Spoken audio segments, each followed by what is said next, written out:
10-year note treasury yields see a big bump higher. Recall yesterday we traded as low as 112. Today we got as high as 130. So that's a big move. Taking a step back, last week we were actually trading 140. So we went from 140 down to 112, now back up to 130. At this point, the market is seeing big knee-jerk reactions. And clearly it is really more of an inflation versus growth argument, which I'm going to talk about in a moment. But really what we're seeing here, 10-year note yields declined so much they got below the 200-day moving average this week for the first time since the 2020 election. So it's been quite a while. Obviously, 10-year note yields have risen pretty quickly since the election last November, but ultimately are now starting to come off again.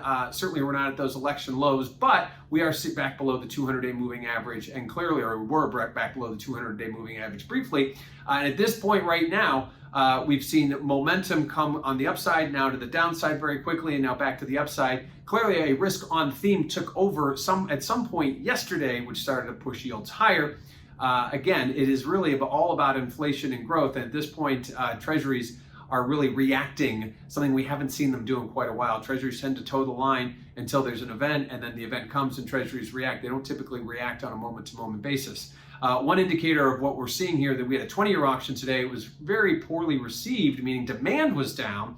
But if you look at the 20-year auction, it priced at 189. Last month, we priced a same 20-year auction at 212. And prior to that, a month before that, it was in the 230s. So you can see yields coming down, prices going up, demand kind of starting to dissipate a little bit. So there's a clear correlation there. The higher the price, the less the demand. And that is exclusively in the 20-year that we saw today. Now, what does this all mean for volatility? This market's moving around. We're seeing yields go down, back up.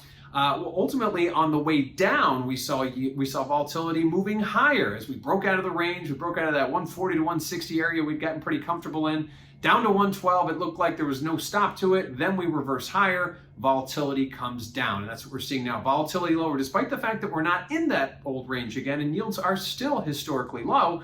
We are seeing a movement back towards that old range, and that seems to be enough to sort of calm the heads to say. And also taking a look over at the stock market, we saw stocks drop pretty hard. Now they've started to rally again over the last day and a half. That helps a little bit as well. So we're seeing sort of a risk on theme, which has really taken away some of the edge, some of the fear that yields were going to go to zero. Not that they ever would, but at this point, we looked like we were plummeting. At some point, we were going to get to 1%. We didn't quite get there. We got as low as 112, and now we're back up towards 130. So volatility, again, it bid up on the way down, and now it's come off on the way up, kind of an inverse to the historical norm that we're used to with yields. And lastly, let's talk about this inflation versus growth. Now, the Fed has told us that these inflationary numbers we're getting, these high CPI numbers, high PPI numbers, they're transitory. It's about the reopening. It's not going to be here for a elongated period. When the reopening is over, we're going to start to see things go back to normal. The market sort of bought that. You saw treasury yields go higher.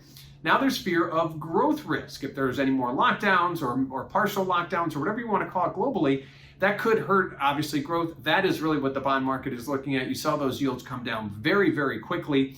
And while we haven't gotten any real evidence of that going away, that possibility of a new lockdown, the market now reacting more precisely to rumors and stuff, and that's just not typical to what we're seeing in the bond market. So after being very stoic over the last year and a half, now the bond market's starting to get knee-jerk reactions, something we're used to seeing in the stock market, maybe over in gold and cryptos.